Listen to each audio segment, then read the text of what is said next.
Ce millionnaire a épousé une femme ronde sur un coup de tête, mais la vérité l'a profondément choqué. Edward Carter était assis dans son vaste penthouse, contemplant l'horizon urbain qui s'étendait à l'infini au-delà des parois de verre. Le monde en contrebas, avec ses lumières vacillantes et son énergie incessante, lui paraissait lointain, tout comme tout ce qui se trouvait en dehors de la vie méticuleusement organisée qu'il s'était construite. Il faisait lentement tournoyer le liquide ambré dans son verre, le léger tintement des glaçons contre le cristal étant le seul bruit accompagnant ses pensées. À 43 ans, Edward possédait tout, ce dont la plupart des gens ne pouvaient que rêver, la richesse, le pouvoir et un nom qui inspirait le respect dans le monde de la haute finance. En tant que directeur général de Carter Enterprise, il avait bâti son empire grâce à une détermination inébranlable et une conviction absolue qu'il était intouchable. Sa vie était une œuvre d'art soigneusement élaborée, exempte de surprises et régie par des décisions calculées qui lui assuraient de toujours garder le contrôle. Les personnes qui l'entouraient, partenaires, associés, voire soi-disant amis, reflétaient son monde. Élégant, influent et entièrement prévisible. Ce soir ne faisait pas exception. Le penthouse résonnait des murmures de l'élite new-yorkaise, du tintement des coupes de champagne et de rires empreints d'une indulgence parfaitement maîtrisée. Edward se déplaçait au sein de la foule avec un charme naturel, échangeant des salutations avec des invités cherchant à obtenir ses faveurs. Sa simple présence suffisait à susciter l'admiration et il en tirait une satisfaction évidente. Mais au milieu de cette mer de visages familiers, Marcus Whitman émergea, coupant court au bavardage superficiel avec un sourire en coin empreint d'un défi à peine voilé. « Toujours le même Edward », observa Marcus en faisant tournoyer son verre de vin. « Tout est parfaitement en ordre, comme tu l'aimes. » Edward haussa un sourcil. « En attendrais-tu autre chose ?» Marcus eut un petit rire, s'appuyant contre le bar en marbre avec l'aisance de quelqu'un qui connaissait Edward depuis assez longtemps pour voir au-delà de son vernis. « Pas du tout. Mais dis-moi, tu ne t'en lasses jamais ? Les mêmes visages, les mêmes conversations, les mêmes victoires prévisibles ?» Edward porta son verre à ses lèvres, son expression ne trahissant rien. « Pourquoi changer quelque chose qui fonctionne ? » Marcus pencha légèrement la tête, une lueur amusée dans le regard. « C'est justement cela. Tu as bâti des murs si hauts que plus rien ne t'atteint. Pas de surprise, pas de risque, aucun véritable défi. » Il marqua une pause, abaissant légèrement la voix. « Ne serais-tu pas, ne serait-ce qu'un peu curieux de savoir ce que cela ferait de sortir de ton monde si parfait ?» L'intérêt d'Edward fut piqué, bien qu'il le masquât derrière un sourire décontracté. « Et que proposes-tu exactement ?» Marcus se pencha, son regard joueur s'affûtant. « Un pari. » Edward serra légèrement son verre. Ce simple mot suffisait à éveiller en lui une étincelle. Il n'était pas simplement prospère. Il était d'une compétitivité maladive. Chaque action de sa vie avait été une victoire calculée, et Marcus le savait. « Continue, » dit Edward, d'un ton léger mais désormais pleinement engagé. Marcus fit un geste discret en direction de la salle où des invités vêtus de tenues de créateurs s'adonnaient à des vins hors de prix et à des banalités futiles. « Nous connaissons tous ton type, Edward. Jeune, belle, raffinée, des femmes qui s'intègrent parfaitement dans ce monde. Mais si, pour une fois, tu choisissais l'opposé ?» Edward arqua un sourcil. « Définis opposé. » « Une femme qui ne correspond pas à ton moule, » expliqua Marcus, son sourire s'élargissant. « Quelqu'un qui n'est pas belle selon tes standards conventionnels, qui vient d'un monde totalement différent. Une femme que tu ne peux ni acheter, ni manipuler, ni contrôler. Et voici le véritable défi. Tu dois rester marié avec elle pendant 6 mois, sans tricherie, sans échappatoire. » Edward laissa échapper un léger rire, secouant la tête. « Il n'existe personne que je ne puisse gérer, Marcus. »« Alors prouve-le, » répondit Marcus avec aisance. « Si tu réussis, j'investirai personnellement 50 millions de dollars dans Carter Enterprise. » « Sans aucune condition.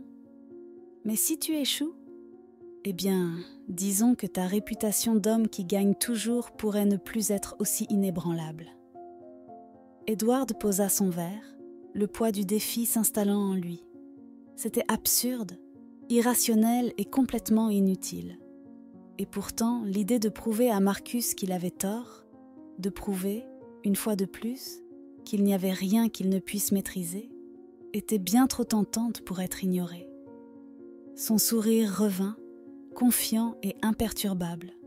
« C'est d'accord. » Au cours des jours suivants, Edward ne perdit pas de temps. Un défi était un défi, et il avait bien l'intention de le remporter. Il convoqua son assistante, Samantha, une femme qui travaillait à ses côtés depuis assez longtemps pour savoir que lorsqu'Edward Carter fixait un objectif, il attendait des résultats, et vite. « J'ai besoin d'une liste », lui dit-il en s'adossant à son fauteuil, son ton détaché rappelant celui qu'il employait lorsqu'il s'agissait d'acquérir un nouvel investissement. « Quelqu'un totalement extérieur à mon monde. Pas de mannequin, pas de mondaine, pas d'héritière. Trouve-moi une femme qui représente l'opposé de ce que tu penses que je choisirais. » Samantha lui lança un regard mesuré, ses doigts suspendus au-dessus de sa tablette. « Des critères spécifiques ?» Edward esquissa un sourire. « Surprends-moi. » Elle travailla rapidement, compilant une liste de noms qui remplissait toutes les cases. Des femmes totalement éloignées de la haute société, sans le moindre lien avec son univers de pouvoir et de richesse. Mais alors qu'Edward parcourait les profils, aucun ne lui sembla convenir. Elles étaient certes ordinaires, mais aucune ne représentait le défi qu'il recherchait. Puis, juste au moment où il s'apprêtait à abandonner cette idée absurde, un nom attira son attention. Amara James.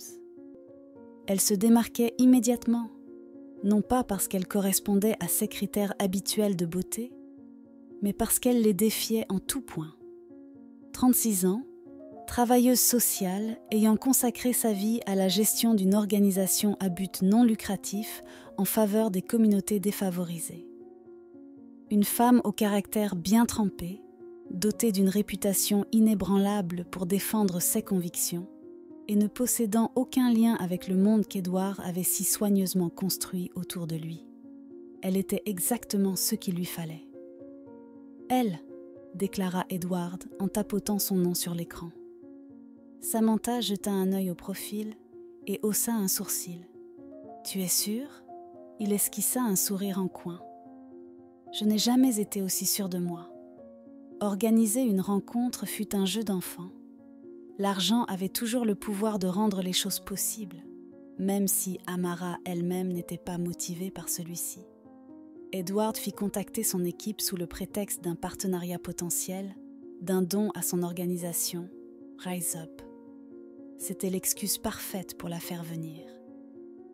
Lorsque Amara entra dans son bureau, Edward se surprit à être momentanément pris au dépourvu. Elle avançait avec une assurance tranquille, ses boucles naturelles encadrant un visage à la fois chaleureux et résolu. Elle ne portait ni marque de luxe, ni diamant, juste un chemisier simple et un pantalon sobre, professionnel mais sans prétention. Mais c'était surtout ses yeux qui le frappèrent. Ils reflétaient une intelligence acérée, une lucidité qui lui indiquait qu'elle voyait au-delà des apparences. « Monsieur Carter » dit-elle en tendant une main. « Je ne m'attendais pas à ce que quelqu'un comme vous s'intéresse à notre travail. » Edward saisit sa main et lui offrit son sourire le plus maîtrisé. « Je crois en l'importance de soutenir les causes qui ont du sens. Votre organisation a attiré mon attention. » Amara ne lui rendit pas son sourire. « Vraiment ?» Il lui fit signe de s'asseoir, adoptant sans effort le rôle qu'il connaissait le mieux, celui du négociateur. Il la laissa parler en premier, l'écoutant expliquer la mission de Rise Up, les difficultés qu'ils rencontraient pour obtenir des financements, l'impact de leur travail sur la communauté. Edward hochait la tête au moment opportun, feignant l'intérêt, mais en réalité, il ne faisait que patienter jusqu'au bon moment. Lorsque la conversation marqua une pause, il se pencha légèrement en avant et baissa le ton. « Amara, j'ai une proposition pour vous. » Elle l'observa avec prudence.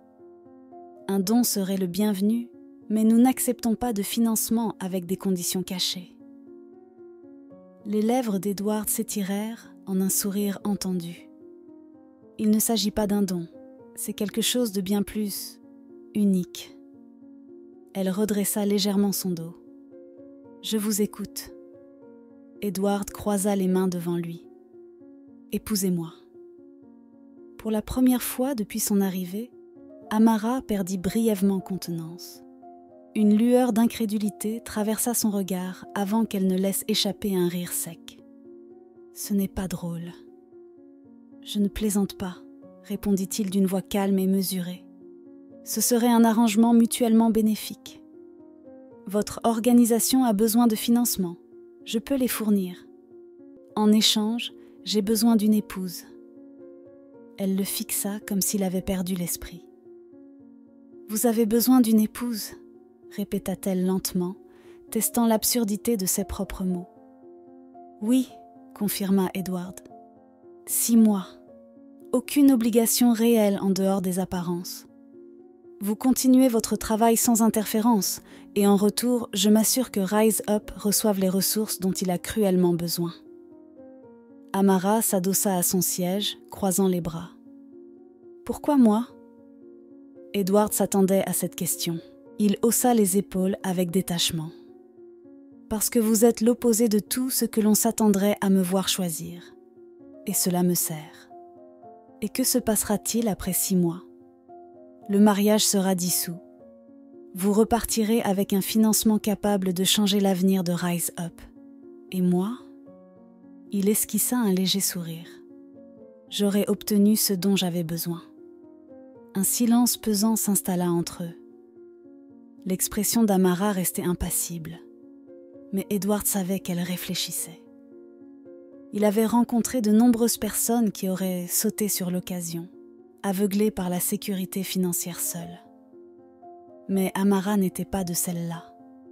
Enfin, elle expira profondément. « J'ai besoin de temps pour y réfléchir. » Edward hocha la tête, bien qu'il connaisse déjà l'issue de cette conversation. Il avait mis son offre sur la table, et lorsque les enjeux étaient suffisamment élevés, les gens finissaient toujours par accepter. Lorsqu'elle quitta son bureau, Edward s'adossa à son fauteuil, un lent sourire se dessinant sur ses lèvres. La partie était lancée. Ce qu'il ignorait, c'était que cette fois-ci, le jeu ne se déroulerait pas comme il l'avait prévu. Amara était assise à son bureau, entourée de piles de demandes de subventions et de rapports budgétaires. Mais elle était incapable de se concentrer sur le moindre mot. La proposition absurde d'Edward Carter hantait son esprit, une offre si audacieuse qu'elle avait passé les dernières 24 heures à essayer d'en comprendre le sens. Un milliardaire, l'un des hommes les plus riches de la ville, lui avait demandé de l'épouser. Pas par amour, ni même pour de la compagnie, mais dans le cadre d'un arrangement transactionnel. 6 mois. Un contrat à court terme déguisé en mariage.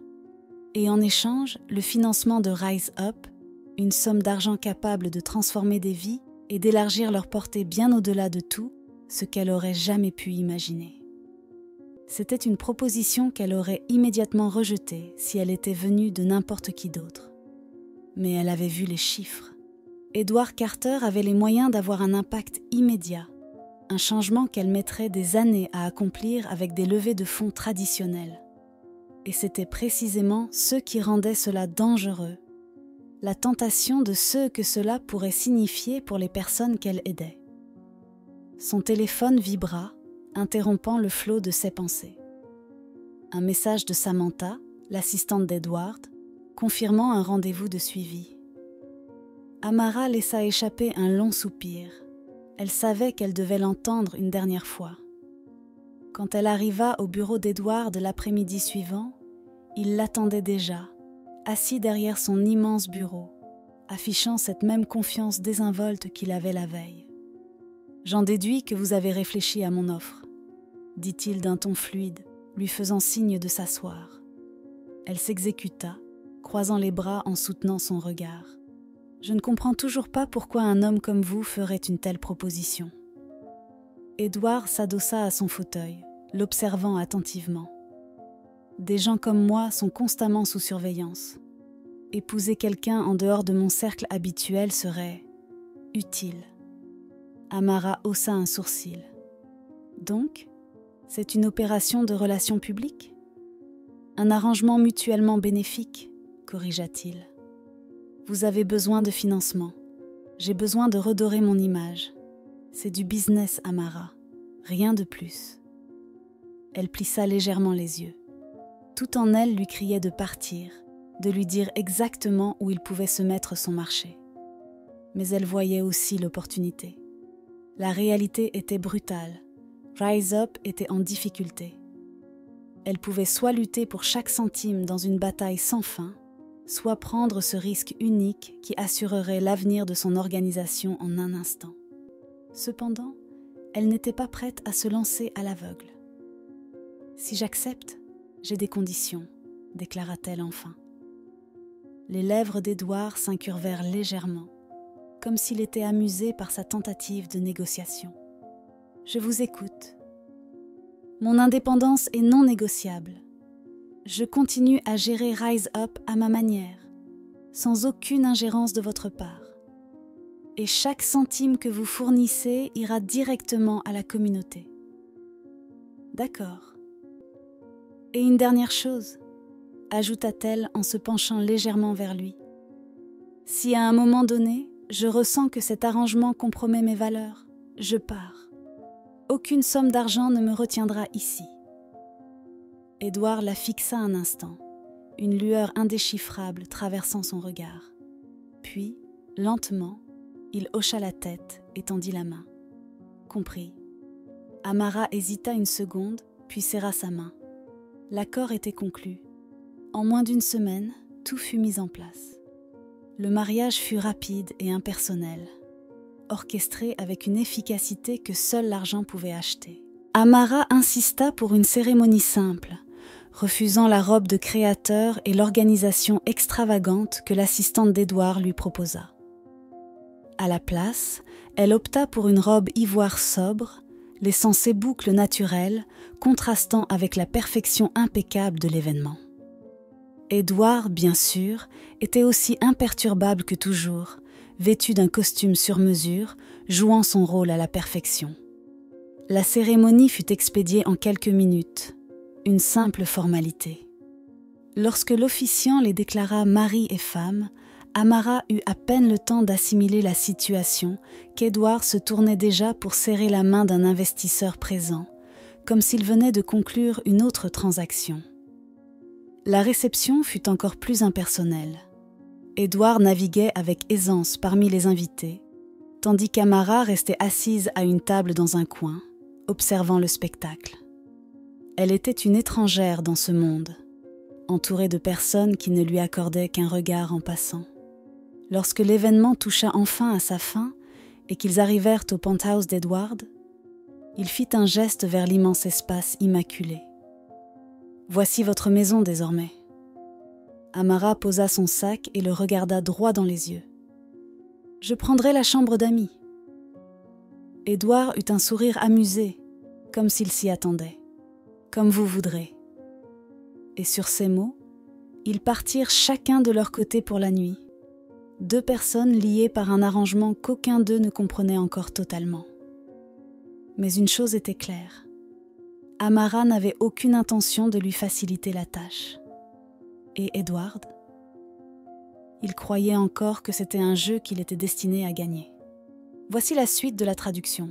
Underscore, underscore, underscore, underscore, underscore, underscore, underscore, underscore, underscore, underscore, underscore,